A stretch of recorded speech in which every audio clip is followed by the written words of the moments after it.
Você já se perguntou como até os mais fiéis servos de Deus podem se sentir desanimados e exaustos em algum momento de suas vidas? É uma pergunta que muitos de nós enfrentam, especialmente quando nos deparamos com desafios e circunstâncias difíceis.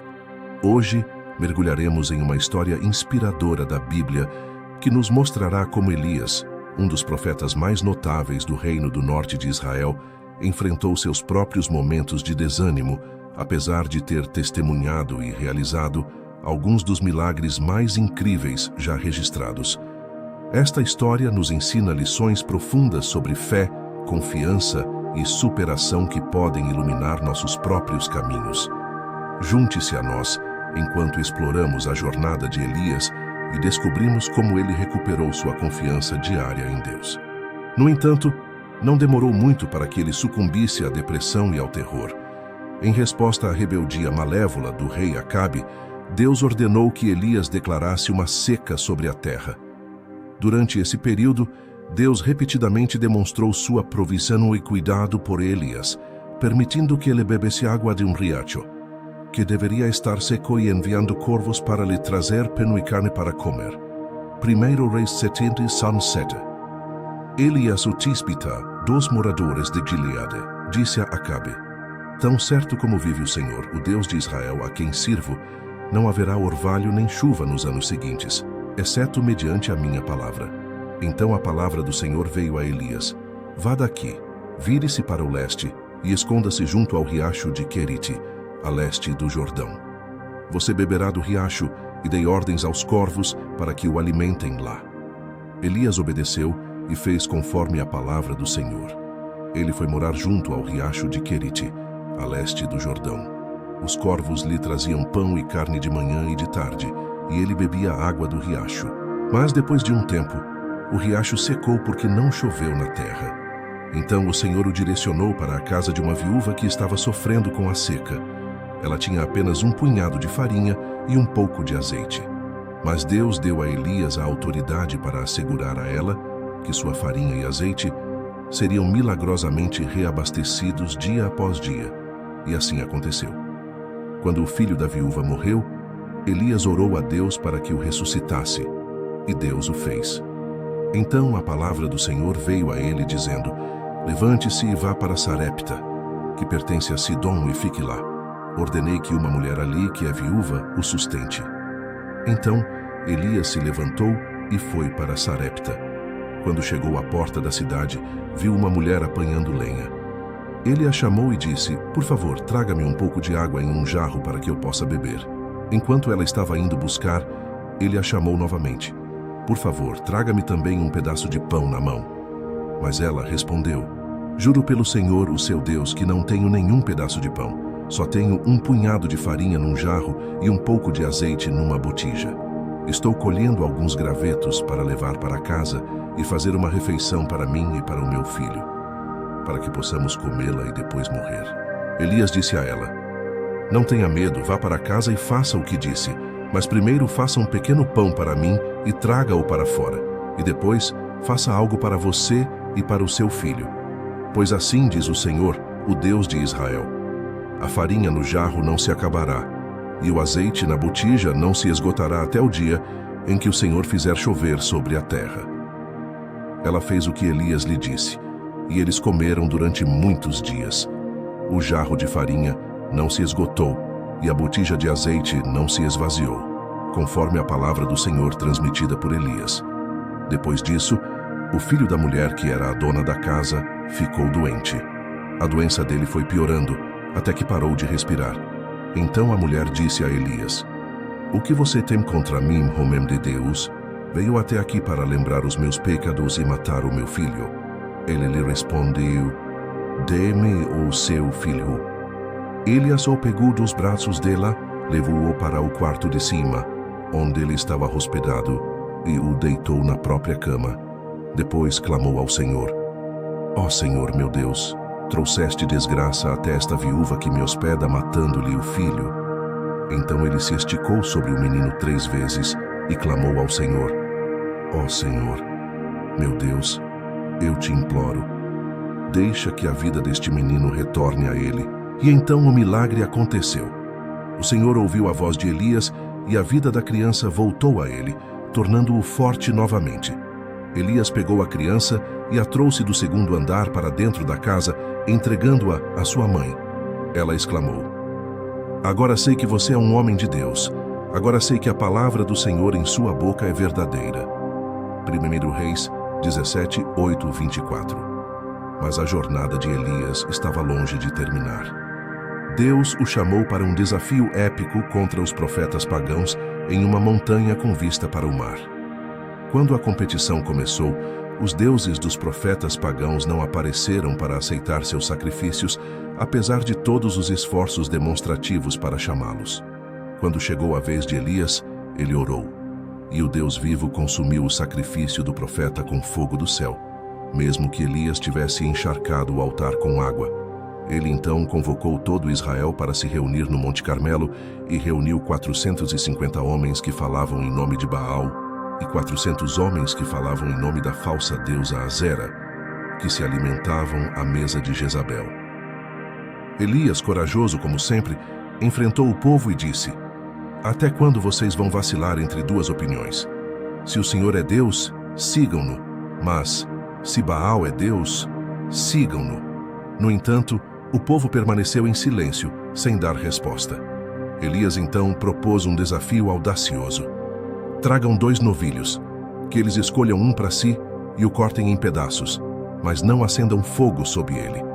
Eu prepararei o outro novilho e o colocarei sobre a lenha, mas não acenderei fogo sob ele. Então, vocês invocarão o nome do seu Deus e eu invocarei o nome do Senhor. O Deus que responder por meio do fogo, esse é Deus." O povo concordou com a ideia de Elias. Os profetas de Baal pegaram o novilho deles e o prepararam, clamando pelo nome de Baal desde a manhã até o meio-dia. Eles gritavam, dançavam e se cortavam com espadas e lanças, mas Baal não respondeu. Elias, na sua característica coragem, começou a zombar deles. "Clamem mais alto, afinal ele é um Deus. Talvez esteja ocupado ou viajando, ou quem sabe está dormindo e precisa ser acordado." Os profetas de Baal continuaram a clamar e a se ferir, mas não houve resposta. Ninguém respondeu, ninguém ouviu. Então Elias pediu ao povo que se aproximasse dele. Ele reconstruiu o altar do Senhor, que havia sido derrubado, usando 12 pedras, representando as 12 tribos de Israel. Elias fez uma vala ao redor do altar, grande o suficiente para conter 22 jarras de semente. Ele colocou a lenha no altar, cortou o novilho em pedaços e o colocou sobre a lenha. Em seguida, ele desafiou ainda mais a fé, ordenando que derramassem água sobre o sacrifício e a lenha. E eles fizeram isso não apenas uma, mas 3 vezes, até que a água enchesse a vala ao redor do altar. Então, chegou a hora da oferta da tarde. Elias, o homem que falava em nome de Deus, se aproximou e clamou: "Ó Senhor, Deus de Abraão, Isaque e Israel, que hoje fique conhecido que tu és Deus em Israel." 1 Reis 18:36. E o que aconteceu a seguir, pessoal, é uma das histórias mais emocionantes da Bíblia. Será que Deus responderia ao chamado de Elias e mostrará seu poder sobre os deuses falsos? Descubra na próxima parte desta história incrível. E então, pessoal, algo incrível aconteceu. Elias orou fervorosamente: "Ó Senhor, Deus de Abraão, Isaque e Israel, que seja conhecido hoje que tu és Deus em Israel." 1 Reis 18:36. E o que aconteceu a seguir foi verdadeiramente espetacular. O fogo do Senhor desceu do céu e queimou o sacrifício, a lenha, as pedras e até mesmo secou toda a água na vala. As pessoas que assistiram a esse incrível milagre caíram de rosto no chão e exclamaram: "O Senhor é Deus, o Senhor é Deus." 1 Reis 18:39. Foi um momento de vitória espetacular para Elias e uma prova incrível do poder de Deus. Mas a história de Elias não termina aqui. Ele não apenas mostrou o poder de Deus com fogo do céu, mas também com seu ministério corajoso. Elias ficou frustrado com a rebelião espiritual de seu povo e irado com os falsos profetas de Baal. Ele enfrentou essas forças no topo do Monte Carmelo e derrotou os seguidores do Deus falso, mesmo que fossem 850 contra 1. Sua coragem lembrava a todos do heroísmo de Davi quando enfrentou Golias anos atrás. Como Davi, Elias não se intimidou com o número de seus adversários. Sua visão estava voltada para a majestade de Deus, não para a quantidade de inimigos. Essa visão celestial era o combustível que mantinha sua coragem acesa. E essa é uma lição importante, crianças. Os líderes precisam de coragem o tempo todo. Ninguém pode causar mudanças sem coragem. A coragem de Elias era alimentada por 3 coisas. Primeiro, sua determinação era maior do que suas hesitações. Mesmo estando em grande desvantagem numérica, Elias sabia que Baal precisava ser confrontado a qualquer custo. Segundo, seu desejo triunfava sobre sua desesperança. Apesar do perigo, Elias estava disposto a honrar o Senhor acima de tudo. Terceiro, sua compaixão superava sua insatisfação. Mesmo discordando da atitude do povo, Elias desejava que eles encontrassem e seguissem o Senhor. Após sua vitória no Monte Carmelo, Elias continuou a mostrar o poder de Deus. Ele orou pelo fim da seca e Deus respondeu enviando nuvens e uma chuva torrencial. Mas, surpreendentemente, quando Elias ouviu que a rainha Jezabel queria matá-lo, ele ficou com medo e fugiu para o deserto, pedindo até que Deus tirasse sua vida. Parecia estranho, não é mesmo? Mas essa é uma prova de que até os heróis da fé, como Elias, enfrentam momentos de medo e dúvida. Vamos descobrir o que acontece a seguir na emocionante conclusão desta história na próxima parte. Fiquem ligados. Mas, como todas as histórias incríveis, a de Elias não termina com um final triste. Deus não abandonou Elias quando o encontrou em um momento difícil. Pelo contrário, o Senhor o cuidou com carinho e o fortaleceu para continuar sua missão. Elias estava tão desanimado que pediu a Deus que tirasse sua vida. Ele se sentou debaixo de uma árvore de zimbro e disse: "Já chega, Senhor, tira a minha vida, pois não sou melhor do que meus pais." Ele estava exausto e desesperançado, mas Deus não o deixou sozinho em seu desespero. Um anjo do Senhor apareceu, tocou em Elias e disse: "Levante-se e coma." Elias olhou e viu pão assado sobre pedras quentes e uma jarra de água. Ele comeu, bebeu e ganhou forças. O anjo apareceu novamente e disse: "Levante-se e coma novamente, porque a viagem é longa demais para você." Elias obedeceu, e a comida lhe deu forças para viajar por 40 dias e 40 noites até o Monte Horebe, o Monte de Deus. Lá ele encontrou uma caverna e ficou ali. Deus perguntou a Elias: "O que você está fazendo aqui, Elias?" E Elias respondeu, dizendo que havia sido fiel ao Senhor, mas o povo de Israel havia se afastado dele, derrubando altares e matando os profetas do Senhor. Elias se sentia sozinho e com medo de que quisessem matá-lo, mas Deus não abandonou Elias. Ele disse a Elias para voltar e continuar sua jornada. Deus também revelou a Elias que havia 7.000 pessoas em Israel que não se curvaram a Baal, mostrando que ele não estava realmente sozinho. E de forma incrível, Deus providenciou um sucessor para Elias, chamado Eliseu, que se tornaria um poderoso profeta em seu lugar. Elias não estava mais sozinho em sua missão. Finalmente, em um momento espetacular, Elias foi levado ao céu em um redemoinho de fogo, mostrando que Deus estava com ele até o fim de sua jornada. Então, pessoal, a história de Elias nos ensina que todos nós enfrentamos momentos difíceis em nossas vidas, mas Deus nunca nos abandona. Ele nos dá forças, nos guia e nos cuida, assim como cuidou de Elias. E assim como Elias, podemos encontrar coragem e força em Deus para enfrentar qualquer desafio que surja em nosso caminho.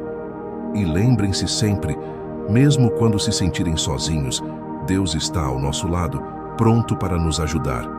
Não importa quão difícil seja a situação, com fé e confiança em Deus podemos superar qualquer obstáculo. Esperamos que tenham gostado desta emocionante história de coragem, fé e confiança em Deus. E agora é hora de aplicar essas lições em nossas próprias vidas. Espero que todos tenham se emocionado com a incrível história de Elias e sua jornada de coragem, fé e confiança em Deus. Assim como Elias enfrentou desafios, todos nós passamos por momentos difíceis em nossas vidas. Mas lembre-se sempre de que Deus nunca nos abandona e Ele nos dá a força necessária para superar qualquer obstáculo. Se você gostou dessa história e deseja receber mais conteúdo inspirador e educativo em nosso canal, não deixe de se inscrever.